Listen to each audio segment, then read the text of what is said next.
El año es 2016.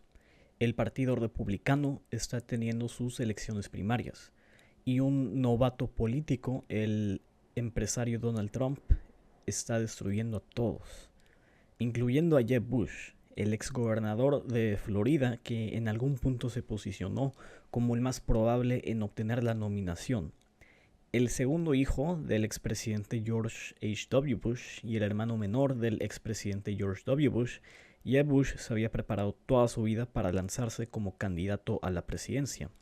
Pero este tipo, Donald Trump, quien nunca había tenido experiencia en la política y cuya candidatura en algún punto parecía un chiste, lo estaba destruyendo.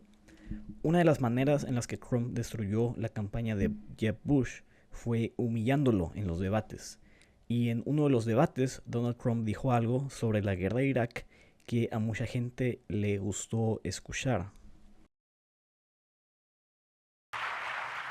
On Monday, George W. Bush will campaign in South Carolina for his brother. As you said tonight, and you've often said, the Iraq War and your opposition to it was a sign of your good judgment. In 2008, in an interview with Wolf Blitzer talking about President George W. Bush's conduct of the war, you said you were surprised that Democratic leader Nancy Pelosi didn't try to impeach him. You said, quote, which personally I think would have been a wonderful thing, close quote. When you were asked what you meant by that, you said, for the war. For the war. He lied. He got us into the war with lies.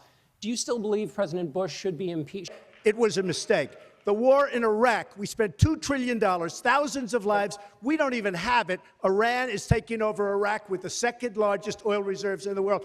Obviously, it was a mistake. So George Bush made a mistake. We can make mistakes, but that one was a beauty. We should have never been in Iraq. We have destabilized the Middle East. Trump criticó al expresidente Bush y la manera en la que manejó la guerra de Irak. Y una de las razones de por qué tantos votantes se sintieron atraídos por la candidatura de Trump fue porque rompió con el discurso del establecimiento republicano, una retórica que ponía a George H. W. Bush y a su legado como referente. A los votantes les cansaba todo eso, y por eso Jeb Bush fracasó y Donald Trump ganó. Jeb Bush básicamente desapareció después de las primarias de 2016 y la legacía Bush ha estado bastante muerta desde ese entonces. Irónicamente, la mayoría de la gente hoy que busca reivindicar a George W. Bush son demócratas liberales, pero con Trump apoderándose del Partido Republicano, la mayoría de los republicanos te dirían que han dejado el legado de Bush detrás. Así que como Trump se apoderó del partido y eventualmente se convirtió en el presidente después de ganar las elecciones del 2016, el bushismo murió, ¿no? Bueno, el bushismo no murió, sobrevivió en la presidencia de Trump, la cual estuvo llena de gente que anteriormente había trabajado con los dos Bushes. Por ejemplo, Bill Barr, quien había trabajado con el primer Bush, Elaine Chao, quien estaba en el gabinete del segundo Bush, Pat Cipollone, quien estuvo con el primer Bush, etc. Hasta hubo gente de la campaña de Jeb Bush, como Justin Osinis, Brett Kavanaugh, quien fue un ayudante de George H. W. Bush y quien hasta fue su abogado personal en algún punto, fue seleccionado por Trump para formar parte de la Suprema Corte. También podemos hablar de política. Durante la campaña, Trump habló sobre una reforma proteccionista. Tuvo una retórica sorprendentemente ajena a la retórica fiscalmente conservadora del libre mercado que el republicanismo bushiano había celebrado.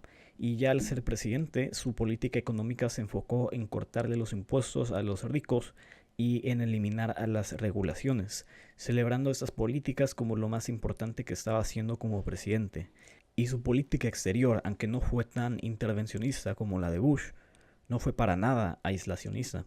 Después de todo, John Bolton, quien había sido el embajador de Bush a la ONU y uno de los neoconservadores más prominentes en Norteamérica por un tiempo, estuvo manejando la seguridad nacional.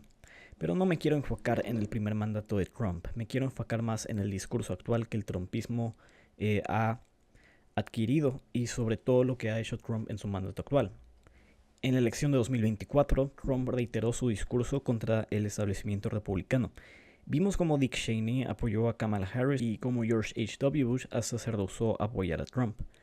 Así que a pesar de que durante su primer mandato su política no fue para nada una desviación de lo que vimos con Bush prácticamente, y a pesar de que siguió empleando el conservadurismo al estilo del establecimiento y también a pesar de que llenó a la mitad de su administración con políticos de los gobiernos de Bush padre y Bush hijo, Trump continuó con este discurso para energizar a los votantes republicanos.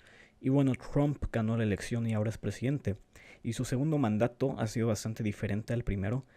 Se ha presentado como más feroz, como más radical y como más leal a las ideas del movimiento trumpista.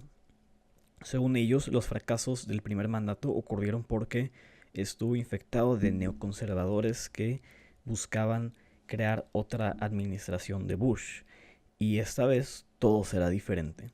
¿Y es verdad esto? Bueno, está muy lejos de ser verdad y podemos hacer nuestro primer paralelo con la guerra contra el terrorismo. La guerra contra el terrorismo fue de las políticas que definieron el mandato de George W. Bush. No solo fue una guerra militar, pero también una guerra retórica y social. Después de los ataques contra las Torres Gemelas, Bush movilizó a la población norteamericana a través de sus palabras y unió a los norteamericanos en contra de un enemigo común, el del terrorismo. Este enemigo común sería utilizado luego como excusa para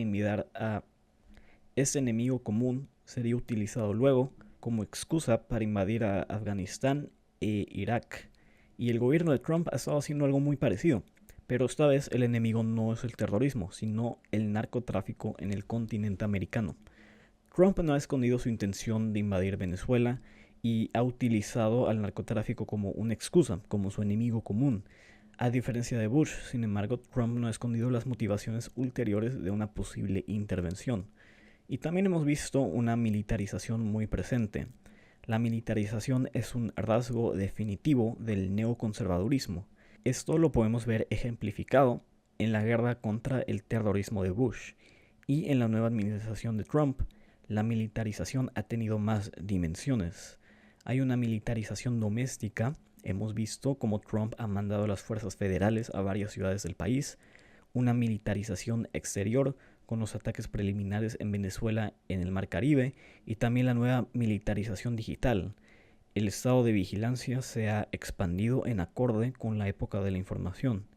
Y así que en la fórmula de la guerra contra el terrorismo ha sido reemplazado con el narcotráfico y la militarización ha sido la misma, sino más severa que la de Bush. Trump no ha invadido a Venezuela todavía, pero ha dejado bastante claro que el quitar a Maduro es un objetivo central de la política exterior de los Estados Unidos. Y puedes sentirte una manera u otra sobre Maduro, pero lo claro es que Trump está jugando el mismo juego intervencionista que George W. Bush y su padre jugaron en algún punto. Y también podemos hablar sobre el discurso social, moral y ético del trumpismo. Primero, hay que recordar que George W. Bush fue el candidato para los evangélicos en los 2000. Él hasta fue un cristiano renacido. Su discurso estuvo lleno de un apelo a la fe y a los discursos moralistas. Y bueno, hay que dejar algo claro. Esto es algo que pasa en cualquier campaña republicana, sin importar quién sea el candidato. Pero Trump en 2016 no hizo una parte central de su campaña ni de su retórica, y aunque en algunos momentos trató de apelar a esta parte de la coalición republicana, en 2016 no fue su enfoque central. Fue criticado por muchos en esta parte del Partido Republicano por no tener la suficiente decencia moral, y la mayoría de la gente en este lado evangélico los estaban apoyando candidatos como Ted Cruz. El discurso de Trump era provocador, era grosero y insultaba. Y pues el hombre viene de un contexto liberal en la ciudad de Nueva York. Él estaba hablando de cómo Caitlyn Jenner podía usar los baños de mujeres en Trump Tower, y cuando se hizo presidente las cuestiones morales, éticas o sociales no fueron su enfoque. Y aunque varias veces trató de apelar a los votantes que sí tienen estas cuestiones como enfoque, realmente no fue algo central durante su primer mandato. Y ahora en 2025 el Partido Republicano ha abrazado el mega espectáculo evangélico, especialmente en tiempos recientes con el asesinato de Charlie Kirk. El asesinato de Charlie Kirk fue un momento esencial para este cambio en los discursos. Y de hecho el mismo Charlie Kirk es un buen ejemplo de este cambio que ha ocurrido a través de los años. Durante el primer mandato de Trump, Charlie Kirk apoyaba un movimiento conservador laico. El movimiento trumpista en esos tiempos no era tan conservador en este aspecto, pero durante el último año del mandato de Trump y durante el mandato de Biden, cuando se volvieron oposición, Charlie tuvo un giro hacia la derecha en estos temas y empezó a apoyar el nacionalismo cristiano y a oponerse a la separación de la iglesia y el Estado, algo que originalmente apoyó durante el primer mandato de Trump. Así que con la muerte de Charlie Kirk vemos este cambio también en el discurso republicano. Ahora están llamando por el moralismo, por Dios, por Jesucristo, y Trump está repitiendo todo esto.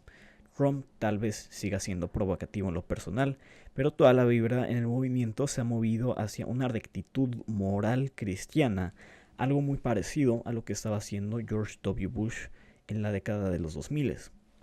Y la obsesión que tiene Trump también con fortalecer el poder de la presidencia no es algo sin precedentes, ya que uno de los antecedentes de hecho es el mismo George W. Bush, quien fortaleció el poder presidencial como resultado de la guerra contra el terrorismo. Una de las maneras en las que Bush hizo esto fue a través de la expansión del estado de vigilancia. Trump ha creado un nuevo estado de vigilancia, desarrollando una estructura de colección de datos impulsados por empresas como Palantir, Anduril y Geo Group, y también usando a la inteligencia artificial. Y ahora los blancos incluyen a los migrantes y al supuesto antisemitismo y a cualquier discurso anti-Israel. Y esta monstruosidad tiliana, aunque algunos liberales dicen que está sin precedentes, no lo es. No es algo que no tiene antecedentes. No solo porque todos los presidentes recientes han hecho cosas similares, pero porque el Partido Republicano tiene un antecedente muy fuerte en el legado de George W. Bush, un legado que Trump decía que iba a desechar. Así que tenemos un estado de vigilancia, militarización de varios aspectos, quizás más fuerte que la de Bush, y un intervencionismo en lo extranjero, un intervencionismo que por cierto está encabezado por Marco Rubio, quien en su momento amaba y adoraba a George W. Bush, y hay un discurso moralista que busca dirigirse a los evangélicos, un discurso popular que, como el discurso de Bush, se dirige a la gente común, atacando a las élites liberales que les gustan las cosas como la ciencia y que creen en cosas como el cambio climático.